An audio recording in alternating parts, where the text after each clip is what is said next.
Mga kababayan, mga katambay, kamusta po? Si Kamanong po nagbabalik na naman po muli para po magkomento po sa inyo dito po sa Tambayan mga kabayan. Samahan niyo po inyong lingkod, magkomentuhan po tayo. Magandang umaga po muna sa inyo, tanghali, hapon, gabi at madaling araw po sa ating lahat.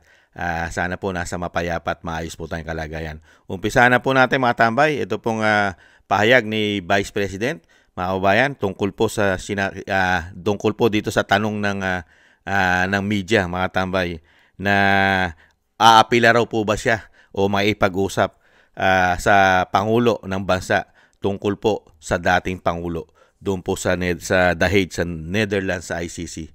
May sagot po dyan ang ating Vice President. Ito po ang sagot niya at komentuhan po natin. Ma'am, if ever, are you willing to talk to the President for the sake of PRRT? No, ma'am. Hindi ko kakausapin si BBM para kay dating Pangulong Duterte. Dahil ang sa akin is yung ginawa nila na kidnapping ng isang Pilipino sa loob, government kidnapping ng isang Pilipino sa loob ng ating bansa. There's no going back sa ganun, ma'am. Trabaho niya yun at trabaho niya yun in a sense na inaprubahan niya na hindi niya dapat ginawa bilang isang Pangulo. Kung ano man yung problema ni legal problem ni dating Pangulong Duterte ngayon ay problema na yun niya at syempre ng pamilya namin dahil ama namin siya. Pero for me, to go to him and request on behalf of former President Duterte, no. Ma'am, yung host country po... There's no going back sa ginawa nila na rendition. Ma'am, yung host country po na nag-agree na tanggapin si PRRD, within Europe po ba itong? Hindi ko masabi, ma'am. Hindi ko masabi kung anong country yon dahil unang-una, hindi siya pinapalabas ng ICC at kung magsabi man ako kung anong continent siya, baka mag-speculate yung mga tao. But at this point, they're still open po to accept and then they meet the standards po of the ICC in case po na mapagbigyan yung interim release. Ang huling pag-uusap namin ng abogado patungkol sa bansa na ito at sa interim release ay meron pa rin cooperation yung bansa doon sa appeal na ginawa nila para sa denial ng interim release. Yan po mga tambay. Yan, totoo yun. Kahit na abogado po kasi si dating Pangulong Duterte, abogado. Abogado rin po yung anak, si BP Sara. Alam po nila ang legal. Di ba? Alam nila ang batas. At alam nila ang trabaho ng Pangulo. Hindi po ba? Ang tanong, alam po ba ng Pangulo ngayon ang trabaho niya? Katulad po ng protektahan ng isang Pilipino o buong Pilipino. Ang ating bansa, puprotektahan mo. Hindi po ba? Ikaw pa mismo ang nagpasimuno na kidnapin. Ayon sa Vice President, kidnapin mo ang dating Pangulo. Puwersahan. Dinampot mo sa airport. Hindi naman mangyayari talaga yan kung walang approval. Walang approval ng Pangulo ng bansa, ng Commander-in-Chief. Nakita nyo po, walang isang araw. Walang proseso. Hindi man lang po nila binigyan. Di ba? Wala man lang patas ang binigay nila, hindi sila naging fair. Di po ba? Grabe. Hindi man lang nakakuha ang dating Pangulong Duterte. Kidnapping. Di po ba? Walang due process. Ganon po katindi. Kaya po ang Vice President, never pong makipag-usap yan. O sinasabing kakausapin niya ang Pangulo ng bansa tungkol po sa kanyang ama. Dahil una-una, maitim po kasi ang balak. Maitim na nga yung balak nila. Di ba? Sino po ba nagpakidnap? Hindi po ba? Kakausapin mo ang Pangulo kung yun, kinidnap ng banyaga nang walang permiso ng Pangulo. Kakausapin mo yung mismo, yung nag-aproba mismo para kidnapin ang tatay mo, ang dating Pangulo. Di po ba?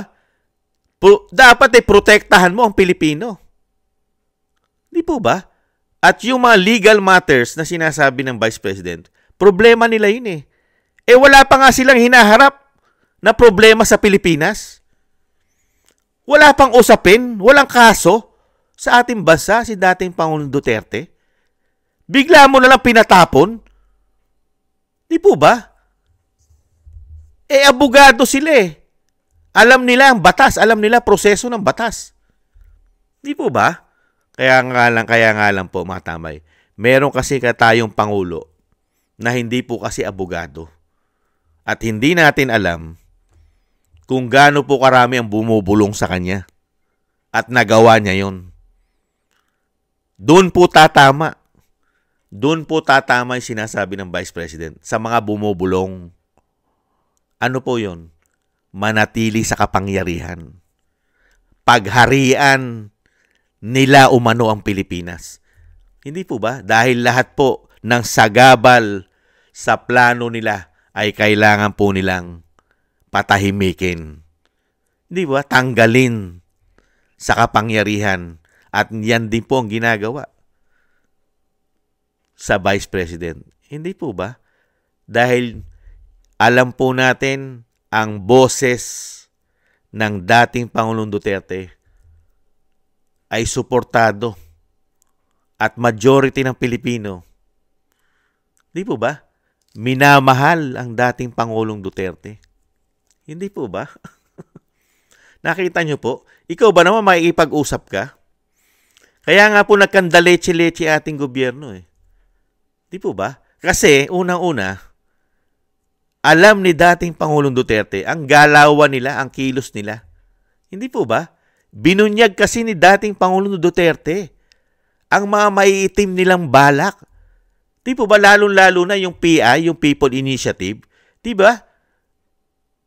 Si dating Pangulong Duterte ang nagsabi sa mga plano nila. At lalong-lalo yung korupsyon. Di po ba? Binabanatan ni dating Pangulong Duterte yung ginagawa nilang korupsyon. Sino po ba nagsasabi noon? Hindi po ba? Binanatan niya yun, lalo pati nga paglipat ng ginto, pati sa PhilHealth, binabanatan ni dating Pangulong Duterte yun. Mali ang ginagawa ng administrasyon ngayon. Pati paglipat ng mga pera. Di ba? Sa PDIC, di ba? Sa bangko natin, sa gobyerno. SSS, GSIS, kasama pa. Hindi po ba? Grabe. At binunyag na rin na ang Congress o ang Senado, ang Congress, ang pinaka-corrupt. Di ba? Rotten, pinaka-bulok na institusyon sa ating bansa. Hindi po ba? Kaya nga pinabubuksan niya po ang libro niyan eh, mga tao na yan eh. Ano po nangyari? Pagkatapos po kidnapin at ipatapon sa ICC sa Netherlands, sa Dahid, ang dating Pangulong Duterte, ano po nangyari? Di po ba lumipas lang ang buwan? Pumutok na po ang napaagrabe, kasaysayan, history ng bansa. Ang pinakatalamak na korupsyon. Di po ba? Pumutok at buong mundo na ngayon kinukundina na ang korupsyon ng Pilipinas. Hindi po ba? At pangalawa na po yata tayo sa Southeast na pinakakurap na bansa, mga bayan. Hindi kaya? Kaya dito po mga tambay, tingnan nyo po. Pati yung interim release, sinasabi po ni Vice President, mga bayan. Paano mapagbibigyan niya? Kahit sabihin mo may host country, meron tatanggap. Pero kung kontrolado naman po ng bansa ang desisyon, dahil nga po may umuugong po dyan, na bayad daw po. Binayaran daw po yan nila, umano, ang ICC. At sila ang susundin sa lahat ng desisyon, umano, sa dating Pangulong Duterte. Hindi po ba? Nakita niyo po, pati nga yung abogado ni dating Pangulong Duterte, ano sabi? Ang pagpapalaya sa dating Pangulong Duterte ay manggagaling daw po sa Maynila, sa Malacanang. Ganyan po ka-powerful dahil ginamitan daw po yan umano ng isang damukal na pera ng taong bayan. Hindi kaya?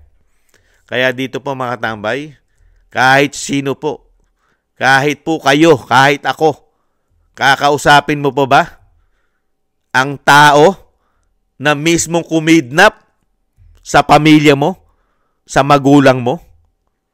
Hindi po ba? O sa anak mo, kahit kanino man? Kinidnap na, pinatapon pa sa ibang bansa. Hindi po ba? At ang pinakamasakit, wala pang jurisdiction sa bansa mo ang ICC. Hindi po ba? At ang pinakamasakit sa lahat, hindi ka man lang po nadala man lang sa korte ng Pilipinas.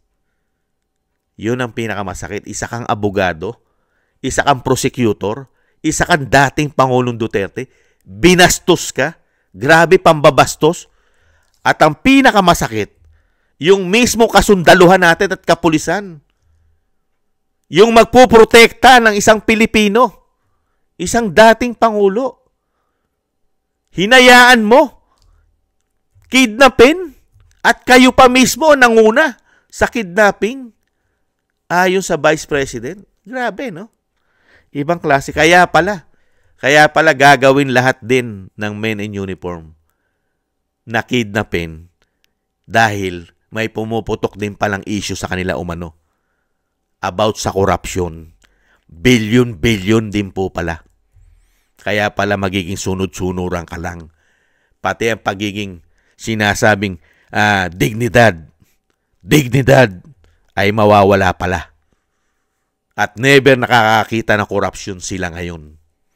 Buti pa yung panahon ni Erap, nakita nila yung issue ng weteng. Pero ngayon, buong mundo na kumukundi na kasama ang Amerika na korap ang ating bansa. Nahandyan pa ang South Korea. Di ba? Grabe. Pero ang ating mga kapulisan at ating kasundaluhan, nagbubulag-bulagan lang. Dahil din po lahat yata sila'y nakikinabang umano. Hindi kaya. Yan po mga tambay, ang malinaw na sagot ng Vice President. Never siyang umapila at never niyang kausapin ukol sa kalagayan at sa ginawa sa dating Pangulong Duterte. Napakahirap tanggapin, nakakausapin mo pa yung aprobado ang kidnapping. Hindi po ba? Hindi po nila maipapatapon yan sa ibang bansa kung walang approval ng Commander-in-Chief. Real talk. Kaya nga po pinipilit nila pabagsakin ng mga Duterte. Lalo-lalo po ang Vice President. Kasi pagka yan po ay naging presidente, sa tingin nyo mga kababayan, sa dami po ginawa nila, korupsyon, at yung ginawa nila na proseso kung paano i-kidnapin, hindi man lang nakakuha ng proseso sa ating bansa, walang kaso, pinatapon mo, sa tingin nyo po, wala po bang pananagutan dyan sila sa dating Pangulo at sa isang damukal na korupsyon? Sige nga. Kaya pipilitin po nilang hindi maging presidente yan. Di po ba? Kaya nga pilit nilang ginagawa ng paraan eh. Kaya nga lang po, hirap na hirap sila. Di po ba? Kaya nga ginagastusan nila ng isang damukal na pera ang Vice President para mapabagsak. Di po ba? Pirmahan pa nga lang na impeachment, pera na. Hindi po ba? Kasi wala silang maibutas. Hirap na hirap silang kubuha. Di ba? Na ikababagsak nito. Kaya nga hindi sila magtagumpay. Hindi po ba? Maraming salamat po sa nakagusto po ng ating tambayan mga kabayan sa YouTube at TikTok at ganoon din po sa mga nagko-comment, like, share, and subscribe at sa mga subscribers po natin. Maraming salamat po at sa mga nagbibigay po ng tulong at biyaya, maraming salamat din po sa inyo mga kabayan.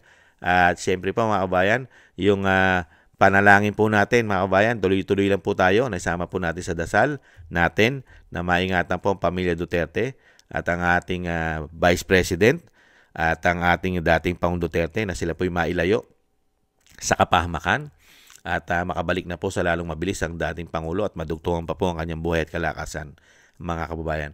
At ganoon din po mga tambay, tayo po mag-ingat nang tayo po maingatan. Isama po natin sa ating mga dasal na pati po ang ating buong sambayanan ay maingatan po mga kababayan. Thank you po mga tambay. Konting tiis lang po. At matatapos naman po. At wala naman pong forever mga kababayan. Maraming salamat po. Ingat-ingat po. Bye-bye.